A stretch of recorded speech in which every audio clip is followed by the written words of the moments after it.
दिशा देने वाले सवालों की कला। सारा 35 साल की अधेड़ उम्र की, गहरे भूरे बालों वाली, एक जानी पहचानी थकान महसूस कर रही थी।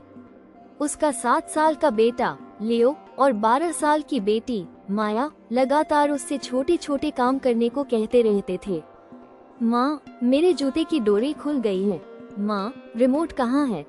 ये सिलसिला कभी खत्म नहीं होता था और उसकी रोज की ऊर्जा खत्म कर देता था। आज सुबह वो लियो की खोई हुई टोपी ढूंढने के लिए भागी। बाद में माया ने आवाज लगाई, माँ, ऊपर की शेल्फ से वो किताब उठा सकती हो क्या? जबकि माया एक स्टूल की मदद से, जिसके बारे में वो जानती थी कि वही है, उस शेल्फ तक आसानी से पहुंच सकती थी। सारा पर निराशा की एक लहर छा गई। उसे लगा जैसे वो हमेशा सब कुछ ठीक करने वाली है, जो उनके लिए हर समस्या सुलझाती है। ये पहले खुद क्यों कोशिश नहीं कर सकते? उसने अपनी कनपटी रगड़ते हुए बुदबुदाया, महसूस किया कि उसका धैर्य टूट रहा है। काम पर सारा ने अपने एक सहकर्मी मार्क को एक जटिल स्प्रेडशीट से जूझते देखा। वो फंसा हुआ लग रहा था, लेकिन उनके मैनेजर ने सीधा हस्तक्षेप नहीं किया, बल्कि शांत भाव से पूछा, सबसे पहली चीज क्या है जिसे तुम आजमा सकते हो?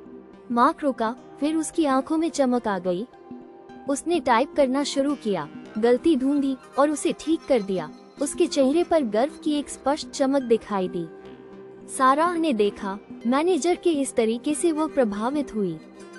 सारा को बात समझ आ गई। वो हमेशा अपने बच्चों को समाधान दे देती थी या उनका काम कर देती थी, जिससे उन्हें रचनात्मक रूप से संघर्ष करने का अवसर नहीं मिलता था। वो उन्हें समस्याएं सुलझाना सीखने का मौका नहीं दे रही थी। उसे पिछले हफ्ते लियो की लेगो वाली परेशानी याद आई।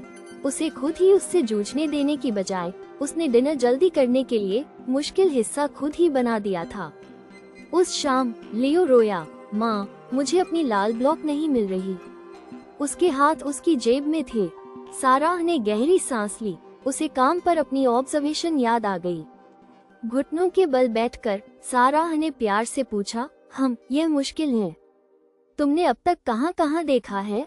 सबसे पहली जगह कौन सी है जहाँ तुम आमतौर पर अपनी ब्लॉक रखते हो? लियो ने सिसकना बंद कर दिया। उसने कमरे में नजरें घुमाई, फिर अपने खिलौनों के डिब्बे के पास गया। उसने खंगाला, फिर मिल गया कहते हुए सांस ली। यह मेरे आर्ट सप्लाईज के नीचे था। उसने उसे विजयोल्लास से ऊपर उठाया। सारा गर्मजोशी से मुस्कुराई। लियो का चेहरा सच्ची उपलब्धि से चमक रहा था, जो उसकी पहले की परेशानी से बिल्कुल अलग था। उसने इसे खुद सुलझाया था, अपने प्रयास की संतुष्टि का अनुभव करते हुए। अगली सुबह माया को अपनी स्केचबुक नहीं मिल रही थी। माँ, मेरी ड्राइंग बुक कहाँ है? उसने अपने कमरे से आवाज लगाई, परेशान लग रही थी। सारा दरवाजे तक गई। तुम एक शानदार जासूस हो माया। तुम्हें आखिरी बार यह कहाँ याद है? किन जगहों पर तुम इसे ढूंढ सकती हो? माया ने एक पल सोचा, फिर अपने बैग के पास गई। आहा, ये यही थी, मेरी गणित की किताब के नीचे। उसने उसे बाहर निकाला। उसके चेहरे पर शांतिपूर्ण संतुष्टि का भाव था। घर में हल्की शांति महसूस हुई। बच्चों को अभी भी मार्गदर्शन की जरूरत थी, लेकिन वे अब ज्यादा कोशिश कर रहे थे, अपनी समस्या सुलझाने की क्षमता विकसित कर रहे थे। सारा खुद को एक कोच ज्यादा और लगातार बचाने वाली कम महसूस कर रही थी।